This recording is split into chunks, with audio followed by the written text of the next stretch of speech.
ಒಳ್ಳೆಯದಾದ್ರೆ ನಾವು ಅದನ್ನ ಮುಕ್ತಿಯ ಮಾರ್ಗವನ್ನು ಕಂಡುಕೊಳ್ಳೋಣ ಎಂಬುದಾಗಿ ಪ್ರತಿಯೊಂದನ್ನು ಕೂಡ ಪ್ರಶ್ನೆಯನ್ನ ಮಾಡಿಕೊಂಡು ಬಂದಂತಹ ಒಂದು ಮಹಾನ್ ವ್ಯಕ್ತಿಯಾಗಿದ್ದಾರೆ. ಇವರು ಎಲ್ಲ ಕೀರ್ತನೆಗಳನ್ನು ಕೂಡ ನಾವು ನೋಡ್ತೀವಿ, ದಾನದ ಬಗ್ಗೆ ಹೆಚ್ಚು ವಿಚಾರಗಳನ್ನ ಮಾಡ್ತಾ ಹೋಗ್ತಾರೆ. ಅಂದ್ರೆ ಯಾವುದು ಕೂಡ ಶಾಶ್ವತವಲ್ಲ, ಇವತ್ತು ನಮ್ಮ ಹತ್ರ ಇದ್ದಿದ್ದು ನಾಳೆ ಬೇರೆಯವರಿಗೆ ಹೋಗ್ಲೇಬೇಕು. ಸೊ ನಾವು ಯಾವುದನ್ನು ಕೂಡ ತೆಗೆದುಕೊಂಡು ಹೋಗೋದಿಲ್ಲ. ಹಾಗಾಗಿ ನಮ್ಮಲ್ಲಿ ಎಷ್ಟು ಇದೆಯೋ ಅಷ್ಟನ್ನು ಕೂಡ ದಾನವನ್ನ ಮಾಡೋದ್ರ ಮುಖಾಂತರವಾಗಿ ಸಮಾಜಕ್ಕೆ ನಾವು ಮಾರ್ಗದರ್ಶಕರಾಗಿರ್ಬೇಕು ಎಂಬುದಾಗಿ ಒಂದು ವಚನಗಳ ಮುಖಾಂತರವಾಗಿ ನಮಗೆಲ್ಲ ಸಂದೇಶವನ್ನು ಕೊಟ್ಟಂತಹ ಈ ಒಂದು ದೇವರ ದಾಸಮಯ್ಯನವರನ್ನ ನಾವು ಇವತ್ತೆಲ್ಲರೂ ಕೂಡ ಸ್ಮರಿಸಿಕೊಳ್ಳುವುದು, ತಾಲೂಕು ಆಡಳಿತ ವತಿಯಿಂದ ನಿಮ್ಮೆಲ್ಲರ ಸಮ್ಮುಖದಲ್ಲಿ ಒಂದು ಕಾರ್ಯಕ್ರಮ ಆಚರಣೆಯನ್ನು ಮಾಡ್ತಕ್ಕಂಥದ್ದು ಒಂದು ಸಂತೋಷದ ವಿಚಾರ ಆಗಿರ್ತದೆ.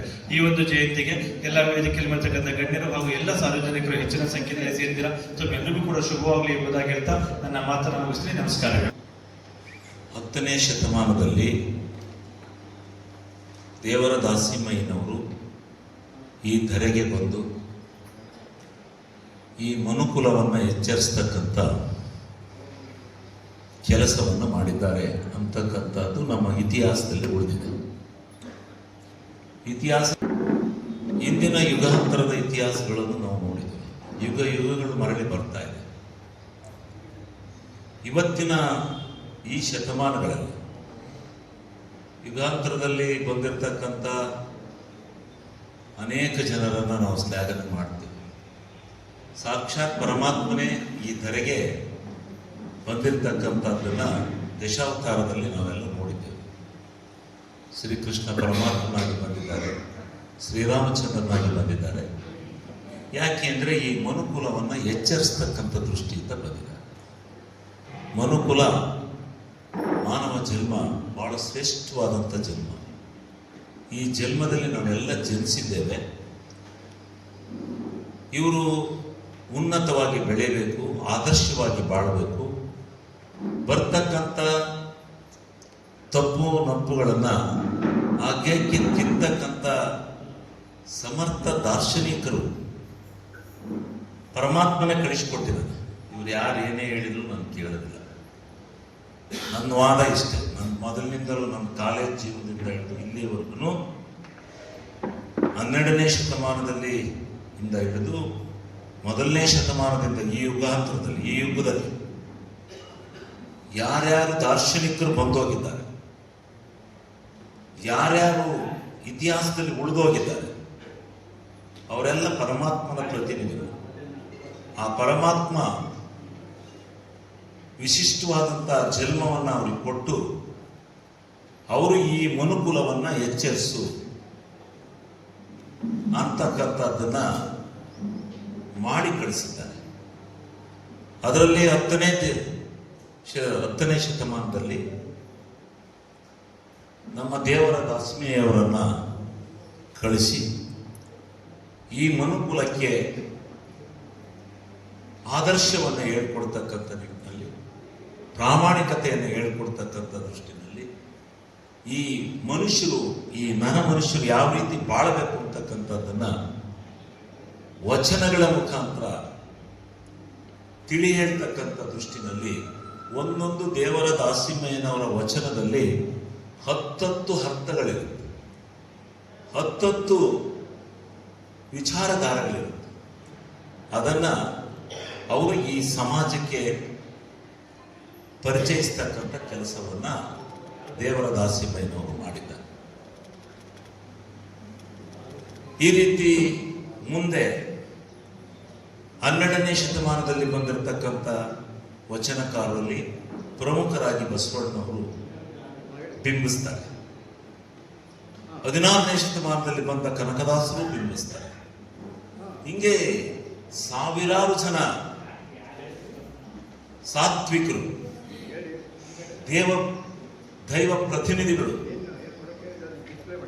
ಪರಮಾತ್ಮ ಅವತಾರವನ್ನು ಬಿಟ್ಟ, ದಶಾವತಾರ ಆದಮೇಲೆ ಈ ಭೂಲೋಕಕ್ಕೆ ವೈಜ್ಞಾನಿಕತೆ ಬಂದು ಪರಮಾತ್ಮ ಅವತರಿಸ್ತಕ್ಕಂಥದ್ದನ್ನು ಬಿಟ್ಟ ಅನೇಕ ಜನನ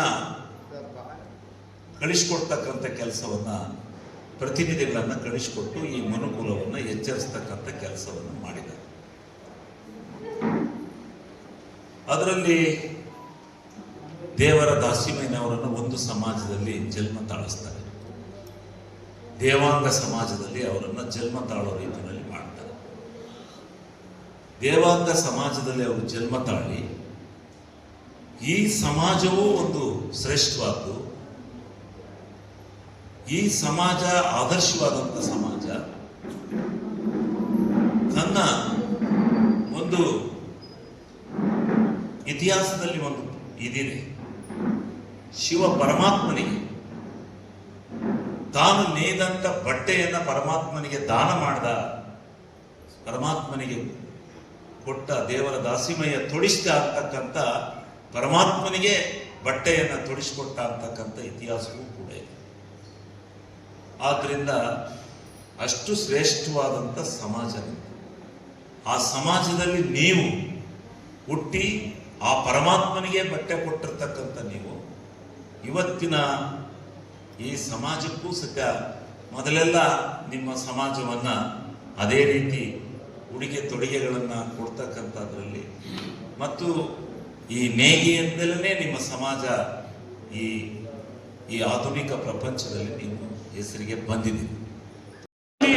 ಉದ್ಯೋಗ ಕಲಿಸಿ ಜೀವನೋಪಾಯಕ್ಕೆ ದಾರಿ ತೋರಿಸುತ್ತಾರೆ. ಹೀಗಾಗಿ ಇವರು ಜೇಡರ ದಾಸಿಮಯ್ಯನೆಂದೂ ಪ್ರಸಿದ್ಧರಾದರು.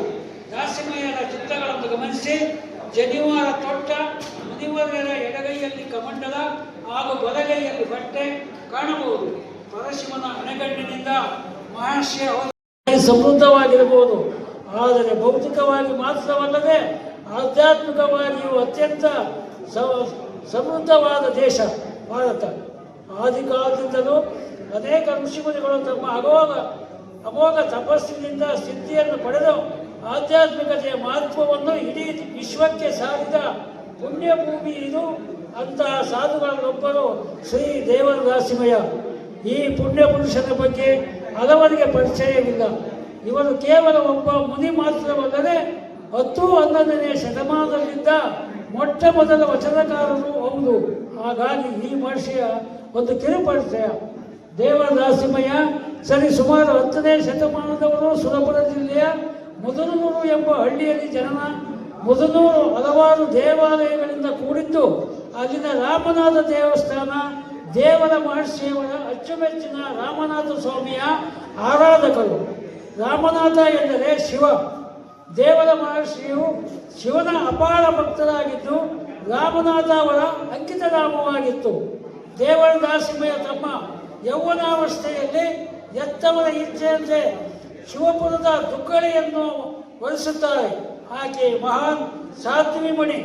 ದಂಪತಿಗಳಿಬ್ಬರು ಸಜ್ಜನರು, ದೈವಭಕ್ತರು, ದಾರಾಗಾರವುಳ್ಳವರು ಆಗಿದ್ದು ಯಾರೇ ಕಷ್ಟದಲ್ಲಿದ್ದರೂ ತಮ್ಮ ಶಕ್ತಿ ಮೀರಿ ಸಹಾಯ ಮಾಡುತ್ತಿದ್ದರು. ನವ ಸವರ್ಚಲೆ ಮತ್ತು ಸುಪುತ್ರಿ ಮಹಾನ್ ಜ್ಞಾನಿ ಹೀಗಿದ್ದರು. ದಾಸಿಮಯ್ಯನವರಿಗೆ ಬದುಕಿನಲ್ಲಿ ಏನೋ ನ್ಯೂನತೆ ಕಾಡುತ್ತಿತ್ತು.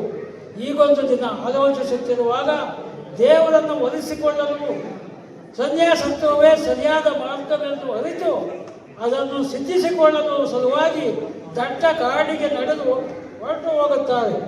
ಹಲವಾರು ವರ್ಷ ಸುದೀರ್ಘ ತಪಸ್ಸನ್ನು ಆಚರಿಸಿ ಕಡೆಗೂ ಶಿವನ ಕೃಪೆಯಿಂದ ಪಾತ್ರರಾಗುತ್ತಾರೆ. ತಪಸ್ಸಿಗೆ ಮೆಚ್ಚಿದ ಈಶ್ವರ ಪ್ರತ್ಯಕ್ಷನಾಗುತ್ತಾನೆ. ಸದಾಶಿವನು ದಾಸಿಮಯ್ಯ ಅವರನ್ನು ಕುರಿತು ಹೀಗೆ ಸಂಬೋಧಿಸುತ್ತಾನೆ. ದಾಸಿಮಯ್ಯ, ನಿನ್ನ ತಪಸ್ಸಿಗೆ ಮೆಚ್ಚಿದ್ದೇನೆ. ನಿನ್ನ ಕೋರಿಕೆಯನ್ನು ತಿಳಿಸು.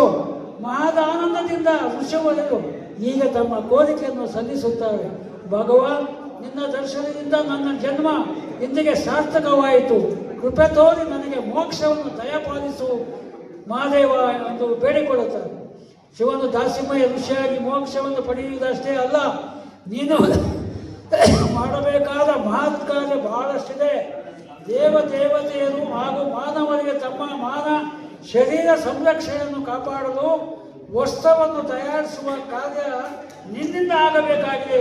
ಪರಮಾತ್ಮನನ್ನು ಕಾಣಲು ಸನ್ಯಾಸಿಯಾಗಿ ತಪಸ್ಸನ್ನು ಆಚರಿಸುವ ಅಗತ್ಯವಿಲ್ಲ. ಸಂಸಾರಿಯಾಗಿದ್ದು ಆಧ್ಯಾತ್ಮಿಕತೆ ಆಚರಿಸುವವನು ಅದಕ್ಕಿಂತ ಶ್ರೇಷ್ಠನು. ಜನರು ತಮ್ಮ ಕಾಯಕದಲ್ಲಿ ದೇವರನ್ನು ಕಾಣಬೇಕು. ಶ್ರದ್ಧಾಭಕ್ತಿಯಿಂದ ತಮ್ಮ ದೈನಂದಿನ ಕಾರ್ಯಾಚರಣೆಯಲ್ಲಿ ತೊಡಗಬೇಕು. ಅದೇ ನಿಜವಾದ ಮನುಕುಲದ ಉದ್ದೇಶ. ಈ ಸಂದೇಶವನ್ನು ಮಾನವರಿಗೆ ಅರ್ಥವಾಗುವ ರೀತಿಯಲ್ಲಿ ಮನದಟ್ಟು ಮಾಡು. ಇದೇ ನಿನ್ನ ಜನ್ಮದ ಉದ್ದೇಶ. ಶಿವನ ತಹಶೀಲ್ದಾರ್ ಸಂತೋಷ್ ಕುಮಾರ್ ಅವರು ಹಾಗೂ ಗಿರಿಯಪ್ಪನವರು ದೇವರ ದಾಸಿಮಯ ಬಗ್ಗೆ ತಿಳಿಸಿದ್ದಾರೆ. ನಾವು ಕೂಡ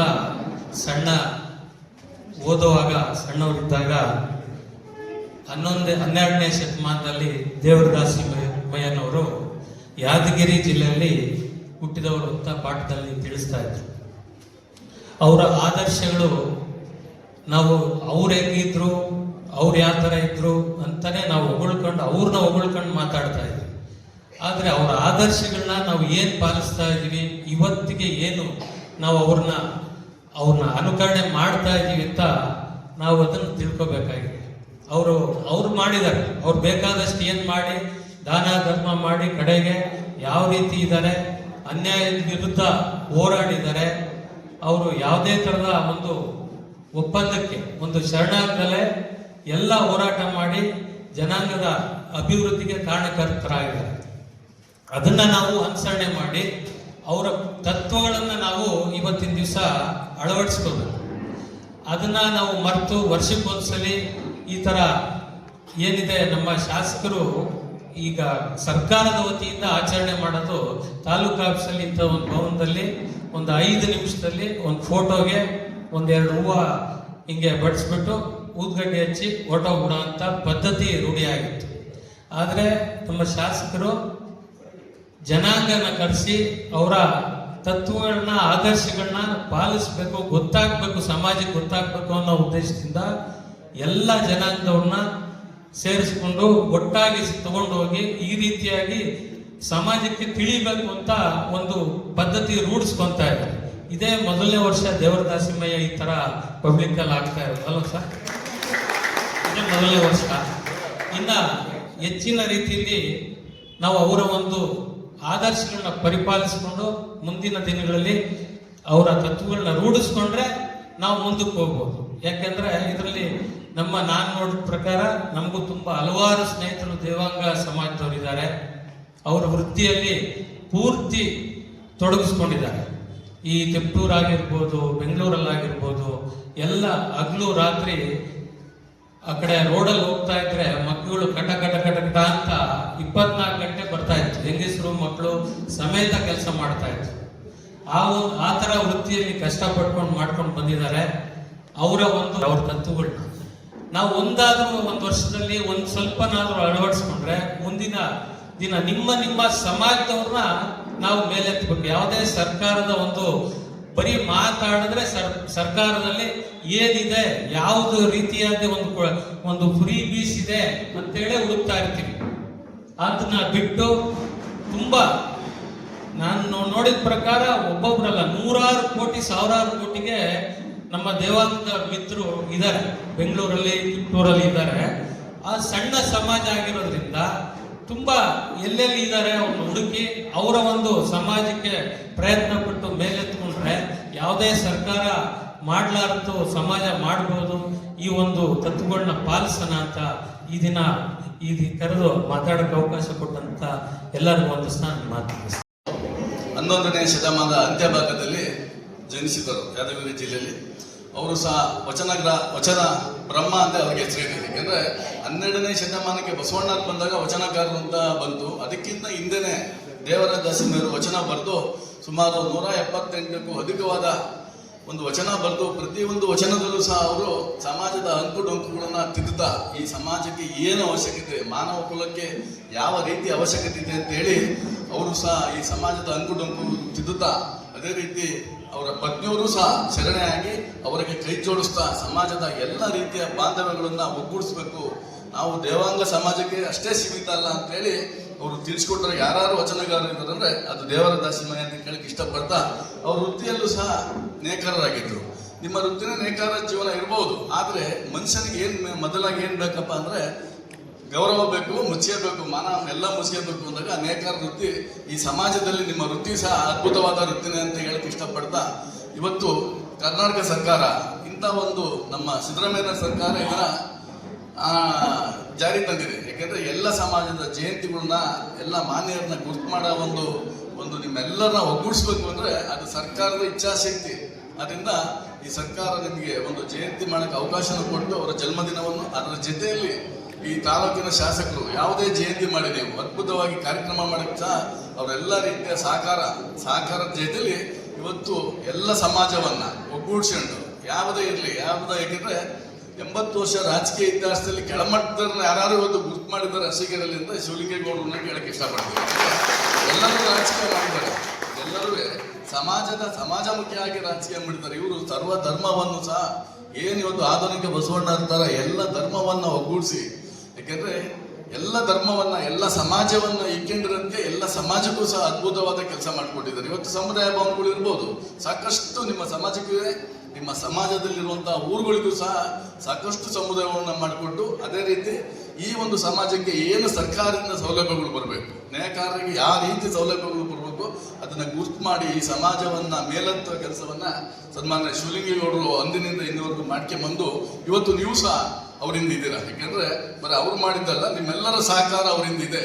ಇವತ್ತು ದುಡಿಯೋತ್ತಿಗೆ ಹುಲ್ಲಾಕ್ಬೇಕು ಅಂದ್ರೆ ನೀವೆಲ್ಲ ಸೇರಿ ಹುಲ್ಲಾಕೋತ್ತಿಗೆ ಸಹ ಅವರು ಅದನ್ನ ಜೀರ್ಣ ಮಾಡ್ಕೊಂಡು ಈ ಸರ್ಕಾರದಲ್ಲಿ ಆಗು ಹೋಗುಗಳನ್ನ ಏನು ಕೆಲಸ ತರಬೇಕು, ಯಾವ ಸಮಾಜಕ್ಕೆ ಯಾವ್ಯಾವ ರೀತಿ ಕೆಲಸ ತರಬೇಕು ಅಂತ ಗೊತ್ತಾಗಿ ಈ ಎಲ್ಲ ಸಮಾಜವನ್ನು ಒಗ್ಗೂಡಿಸ್ಕೊಂಡು ಅವರ ಸಹ ದಿನದ 24 ಗಂಟೆಯಲ್ಲಿ 18 ಗಂಟೆಗಳ ಕಾಲ ಸಹ ಸಣ್ಣ ಸಮಾಜಗಳನ್ನ ಮೇಗೆತ್ತುವ ಕೆಲಸ ಮಾಡ್ಕೊಂಡು ಬಸವಣ್ಣ ತರ ಕೆಲಸ ಮಾಡ್ತಾ ಇದ್ದಾರೆ.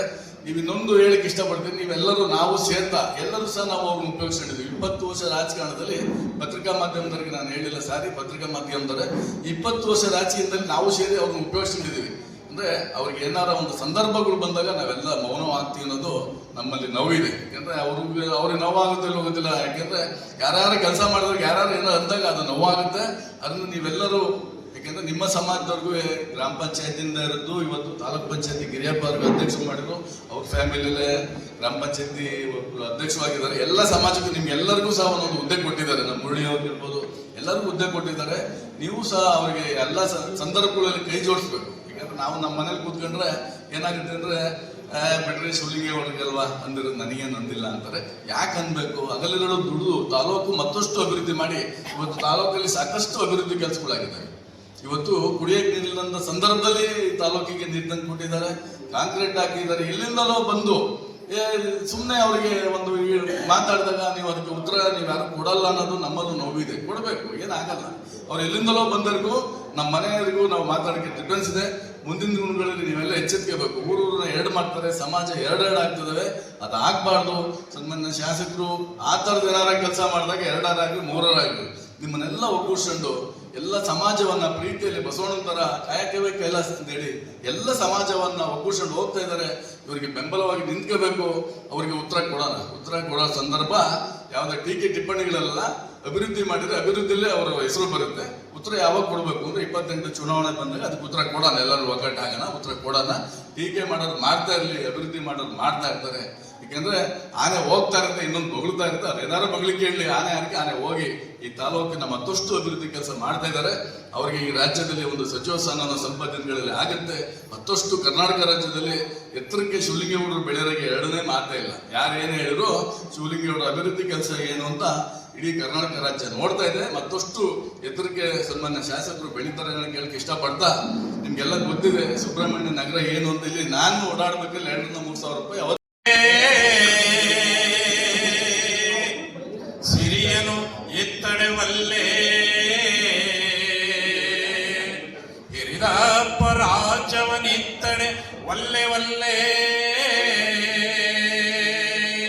ನಿಮ್ಮ ಶರಣರ ಸುಳ್ಳುಡಿಯ ಒಂದರ ಗಡಿಗೆ ಇತ್ತಡೆ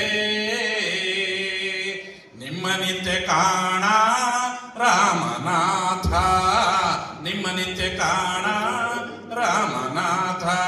ಈ ದಿನ ಅರಸೀಕೆರೆ ಪಟ್ಟಣದಲ್ಲಿ ಆದ್ಯವಚನಕಾರ ದೇವರ ದಾಸಮನೆಯವರ 1046ನೇ ಜಯಂತಿಯನ್ನ ನಮ್ಮ ಸಮಾಜದ ಎಲ್ಲ ಬಂಧುಗಳು ಆಚರಿಸ್ತಿದ್ದಾರೆ. ಈ ಕಾರ್ಯಕ್ರಮದ ಅಧ್ಯಕ್ಷತೆ ವಹಿಸಿರುವ ಅರಸೀಕೆರೆ ಕ್ಷೇತ್ರದ ಜನಪರ ಶಾಸಕರಾದ ಶ್ರೀಯುತ ಕೆ.ಎಂ. ಶಿವಲಿಂಗೇಗೌಡರು ಹಾಗೂ ವೇದಿಕೆ ಮೇಲೆ ನಿರ್ವಹಿಸಿದ ಆತ್ಮೀಯ ಬಂಧುಗಳೇ, ಬಾಂಧವರೇ, ಎಲ್ಲರೂ ಸಹ ಆದ್ಯವಚನಕಾರ ದೇವರ ದಾಸಮನೆಯವರು ಬಸವಣ್ಣವರಿಗಿಂತ 1 ಶತಮಾನ ಮುಂಚೆ ಆಗೋದಂತವರು 10ನೇ ಶತಮಾನದ ಅಂತ್ಯಭಾಗ 11ನೇ ಶತಮಾನದ ಆದಿಭಾಗ ಕ್ರಿಸ್ತ ಶಕ 980ರಲ್ಲಿ ಯಾದಗಿರಿ ಜಿಲ್ಲೆ ಹುಣಸಗಿ ತಾಲೂಕಿನ ಮುದನೂರಲ್ಲಿ ಹುಟ್ಟುತ್ತಾರೆ. ರಾಮಯ್ಯ ಮತ್ತು ಶಂಕರಮ್ಮ ದಂಪತಿಗಳ ಮಗನಾಗಿಟ್ಟುಕೊಂಡು ನೇಗೆ ಕಾಯಕವನ್ನು ಮಾಡಿಕೊಂಡು ನಂತರ ದುಗ್ಗಳೆಯನ್ನ ಕೊಬ್ಬೂರಿನ ಮಲ್ಲಿನಾಥ ಮತ್ತು ಮಹಾದೇವಿಯವರ ಮಗಳಾದ ದುಗ್ಗಳೆಯನ್ನು ಒಂದು ಷರತ್ತಿನ ಮೇಲೆ ಮದುವೆ ಆಗ್ತಾರೆ. ಆ ಷರತ್ತಿನ ಮದುವೆ ಆದಂತ ಸಂದರ್ಭ ಗೊತ್ತಿದೆ. ಈಗಾಗಲೇ ಅವ್ರು ಪ್ರಾರ್ಥನೆ ಹೇಳಿದ್ರು, ಮಳಲಕ್ಕಿಯಿಂದ ಯಾರು ನನಗೆ ಪಾಯಸವನ್ನ ಮಾಡಿ ಉಣಪಡಿಸ್ತಾರೋ ಅಂತ ಹೆಣ್ಣನ್ನು ನಾನು ಹೊರಿಸ್ತೀನಿ ಅಂತ ಹೇಳ್ಬಿಟ್ಟು ಒಂದು ಬಂಡಿಯಲ್ಲಿ ಒಂದು ಕಬ್ಬಿನ ಜಲ್ಲೆ, ಒಂದು ಮರಳು ತುಂಬಿದ ಮೂಟೆ, ಅಕ್ಕಿ ಮತ್ತು ಮರಳು ತುಂಬಿದ ಮೂಟೆ, ಕಬ್ಬಿನ ಜಲ್ಲೆ ಇಟ್ಕೊಂಡು ಊರೂರು ಸುತ್ತಿಕೊಂಡು ಅವರು ಎಲ್ಲಿ ಗೊಬ್ಬೂರಿಗೆ ಬರ್ತಾರೆ. ಆ ಊರಿನ ದೇವಸ್ಥಾನ ಮುಂದೆ ಬಂದ್ಬಿಟ್ಟು ಈ ಮರಳಕ್ಕಿಯಿಂದ ಪಾಯಸವನ್ನು ಯಾರು ಮಾಡ್ತಾರೆ, ಸೌದೆಯನ್ನು ಉಪಯೋಗಿಸಿದೆ, ನೀರನ್ನು ಉಪಯೋಗಿಸಿದೆ, ಈ ಮರಳಕ್ಕಿ ಮತ್ತು ಕಬ್ಬಿನ ಜಲ್ಲಿಯನ್ನು ತೆಗೆದುಕೊಂಡು ಯಾರು ಪಾಯಸ ಮಾಡ್ತಾರೆ ಅಂತ ಹುಡುಗಿಯನ್ನು ನಾನು ಮದುವೆ ಆಗ್ತೀನಿ. ಆಗ ದುಗ್ಗಡೆ ಮುಂದೆ ಬಂದ್ಬಿಟ್ಟು ನಾನು ಆ ಮರಳಕ್ಕಿಯಿಂದ ಪಾಯಸ ಮಾಡ್ತೀನಿ ಅಂತಾಳೆ. ಆವಾಗ ಆ ಕಬ್ಬನ್ನ ಒಂದು ಆಲೆ ಮನೆ ಕೊಟ್ಬಿಟ್ಟು ನಾನು ರಸವನ್ನ ಕಬ್ಬಿನ ಹಾಲನ್ನ ತರಿಸ್ಕೋಬಹುದಾ ಅಂತ ಕೇಳ್ತಾರೆ. ಆಗ ಆ ಕಬ್ಬಿನ ಜಲ್ಲೆಯನ್ನು ಕೊಟ್ಬಿಟ್ಟು ಕಬ್ಬಿನ ಹಾಲನ್ನ ತರಿಸ್ಕೊಂಡ್ರೆ ಒಂದು ದೊಡ್ಡ ಕೊಪ್ಪರಿಗೆ ತುಂಬಾ ಕಬ್ಬಿನ ಹಾಲನ್ನ ಸುರಿತಾರೆ. ಆಗ ಮಡಲಕ್ಕಿಯನ್ನ, ಚೀಲ ತುಂಬಿದ ಮಡಲಕ್ಕಿಯನ್ನ ಅದ್ರೊಳಗಡೆ ಹಾಕ್ತಾರೆ. ಆವಾಗ ನಿನ್ನೆ ಒಣಗಿದಂತ ಕಬ್ಬಿನ ಸಿಪ್ಪೆಯನ್ನು, ಸೌದೆಯನ್ನು ಬಳಸಂಗಿಲ್ಲ, ನೀರನ್ನು ಬಳಸಂಗಿಲ್ಲ, ಆ ಕಬ್ಬಿನ ಸಿಪ್ಪೆಯನ್ನು ಏನ್ ಮಾಡ್ತಾರೆ, ಒಣಗಿದಂತ ಕಬ್ಬಿನ ಸಿಪ್ಪೆಯಿಂದ ಒಲೆ ನೋಡಿಸ್ತಾರೆ. ಅದು ಜೋರಾಗಿ ಉರಿದಾಗ ಏನಾಗುತ್ತೆ, ಆ ಮರಳೆಲ್ಲ ಏನಾಗ್ತಾ ಹೋಗುತ್ತೆ, ತಳದಲ್ಲಿ ಕೂರ್ತಾ ಹೋಗುತ್ತೆ. ಆವಾಗ ಇನ್ನೊಂದು ಪಾತ್ರೆ ತೆಗೆದುಕೊಂಡು ಆ ಮಡಲಕ್ಕಿಯಿಂದ, ಆ ಮಡಲು ಕೂತಂತಹ ಸ್ಥಳದಿಂದ ದೊಡ್ಡ ಸೌಟನ್ನು ತೆಗೆದುಕೊಂಡು ಇನ್ನೊಂದು ಪಾತ್ರೆಗೆ ಆ ದುಗ್ಗಡೆ ಬಹಳ ಜಾಣತನದಿಂದ ಪಾಯಸವನ್ನ ಬೇರ್ಪಡಿಸ್ತಾಳೆ. ಆ ಬೇರ್ಪಡಿಸಿ ಆ ಪಾಯಸವನ್ನ ಆ ದಾಸಮ್ಮನವರಿಗೆ ಉಣಪಡ್ತಾಳೆ. ಆಗ ಅವರು ದುಗ್ಗಳೆಯನ್ನ ಮದುವೆ ಆಗ್ತಾರೆ. ಇದು ಅವರು ಮದುವೆ ಆದಂತಹ ಪ್ರಸಂಗ. ಅವರ ಜೀವನದಲ್ಲಿ ಇಂತಹ ಹಲವಾರು ಪ್ರಸಂಗಗಳಾಗಿ ಹೋಗಿದ್ದೇವೆ. ಬಸವಣ್ಣನವರನ್ನು ನೆನೆತರೆ ಮಾದಾರ ನೆಮ್ಮನೆ ಚೆನ್ನಯ್ಯನ, ಡೋಹಾರ ನೆಮ್ಮನೆ ಕಕ್ಕಯ್ಯನ, ಮಡಿವಾಣ ನೆಮ್ಮನೆ ಮಾಚಯ್ಯನ, ಆನು ಹಾರುವನೆಂದರೆ ಕೂಡಲ ಸಂಗಮದೇವ ನಗುವನಯ್ಯ ಅಂತಾರೆ ಅಲ್ವಾ. ಭಕ್ತಿ ಇಲ್ಲದ ಬಡವನಾನಯ್ಯ ಚೆನ್ನಯ್ಯನ ಮನೆಯಲ್ಲೂ ಬೇಡಿದೆ, ಕಕ್ಕಯ್ಯನ ಮನೆಯಲ್ಲೂ ಬೇಡಿದೆ, ದಾಸಮಯ್ಯನ ಮನೆಯಲ್ಲೂ ಬೇಡಿದೆ, ಎಲ್ಲ ಪುರಾತನ ಭಕ್ತಿ ಭಿಕ್ಷವನ್ನಿಕ್ಕಿದೆ, ಎನ್ನ ಪಾತ್ರ ತುಂಬಿತು ನೋಡ ಕೂಡಲ ಸಂಗಮದ. ಇದಕ್ಕಿಂತ ಇನ್ನೆಂತ ವಚನ ಬೇಕು ನಮ್ಗೆ? 12ನೇ ಶತಮಾನದ ವಚನ ಸಾಹಿತ್ಯಕ್ಕೆ ನಾಂದಿ ಹಾಕಿದಂತ ಆದ್ಯ ವಚನಕಾರ ನಮ್ಮ ದೇವರ ದಾಸಮಯ್ಯನನ್ನು ಮರಿಬಾರ್ದು. ಮಾನವನ್ನು ಮುಚ್ಚುವಂತ ಕಾಯಕವನ್ನು ಮಾಡಿದವರು ನಾವು. ಇವತ್ತು ನಮ್ಮ ಮಾನ ಆರಾಜ ಆಗ್ತಾ ಇದೆ. ಅದೇನಾಗ್ಲಿ, ಒಟ್ಟಾರೆ ಇಡೀ ಜನಾಂಗಕ್ಕೆ ಭೂಮಿಯ ಮೇಲಿರುವಂತ ಮಾನವನ್ನು ಮುಚ್ಚುವಂತ ಕೆಲಸವನ್ನು ಮಾಡಿದಂತ ಜನಾಂಗ ನಮ್ದು, ಹೆಮ್ಮೆಯಿಂದ ಹೇಳ್ಕೊಳ್ಬೇಕು. ಅದನ್ನ ನಾವೆಲ್ಲ ಉಳಿಸ್ಕೊಡ. ಇವತ್ತು ಎಲ್ಲಾ ವೃತ್ತಿಯನ್ನು ಎಲ್ಲರೂ ಸಹ ಮಾಡ್ತಾ ಇದ್ದಾರೆ. ಯಾರಿಗೆ ಯಾವುದೇ ವೃತ್ತಿ ಸೀಮಿತವಾಗಿಲ್ಲ. ಈಗಾಗಲೇ ಹೇಳಿದಾಗ ಹಳೆಪಾಳ್ಯ, ತಿಪ್ಟೂರಲ್ಲೆಲ್ಲ ಮಕ್ಕಳು ನಡೀತಾ ಇದೆ, ಬೆಂಗಳೂರು ನಡೀತಾ ಇದೆ, ಹಳ್ಳಿಗಳೆಲ್ಲ ಮೂಲೆ ಸೇರ್ಬಿಟ್ಟಿದೆ. ಅದಕ್ಕೆ ಅವರು ಒಂದು ವಚನ ಹೇಳ್ಬಿಟ್ಟು ಮುಗಿಸ್ಬಿಡ್ತೀನಿ. ತನ್ನ ಕಾಯಕದ ಬಗ್ಗೆ ಒಂದು ವಚನ ಹೇಳ್ತಾರೆ. ಉಂಕೆಯ ನಿಗುಚಿ ಸರಿಗೆಯ ಸಮಗೊಳಿಸಿ, ಉಂಕೆಯ ನಿಗುಚಿ ಸರಿಗೆಯ ಸಮಗೊಳಿಸಿ, ಸಮಗಾಲ ನಿಕ್ಕಿ ಅಣಿಯೊಳೆ ಮೆಟ್ಟಿದೆ, ಸಮಗಾಲ ನಿಕ್ಕಿ ಅಣಿಯೊಳೆ ಮೆಟ್ಟಿದೆ, ಹಿಡಿದಲಾಳಿಯ ಮುಳ್ಳು ಕಂಟಿಕೆಯ ನುಂಗಿತ್ತು, ಹಿಡಿದಲಾಳಿಯ ಮುಳ್ಳು ಕಂಟಿಕೆಯ ನುಂಗಿತ್ತು, ಈ ಸೀರೆಯ ನೈದವ ನಾನೋ ನೀನೋ, ಈ ಸೀರೆಯ ನೈದವ ನಾನೋ ನೀನೋ, ರಾಮನಾಥ ರಾಮನಾಥ. ನೋಡಿ, ನಮ್ಮ ಆ ಹೆಗಲ ಮೇಲೆ ಒಂದು ಅಂಗವಸ್ತ್ರ ಇದೆ. ಇದರಲ್ಲಿ ದೇವರ ದಾಸರ ಜಯಂತಿ ಸಹಸ್ರನಾಮ ಅನಿಸ್ತದೆ. ಇದು ನೇಯ್ದರ್ ಯಾರು? ನಾವು ಹಾಕೊಂಡು ಬಟ್ಟೆ ನೇಯ್ದರ್ ಯಾರು? ನೇಕಾರ. ಅದನ್ನು ನಾವು ಮರೆಯಂಗಿಲ್ಲ ಅಂತ ಹೇಳ್ತಾ ಅವಕಾಶವನ್ನು ಕಲ್ಪಿಸಿಕೊಟ್ಟಂತ ತಮ್ಮೆಲ್ಲ ಹೊಂದಿಸ್ತಾ ನನ್ನೆರಡು ಮಾತ್ರ ಮುಗಿಸ್ತಾ ಇದ್ದೀನಿ. ಜೈ ಜೈ ನೇಕಾರ, ಜೈ ಜೈ ದೇವ. ಧನ್ಯವಾದಗಳು.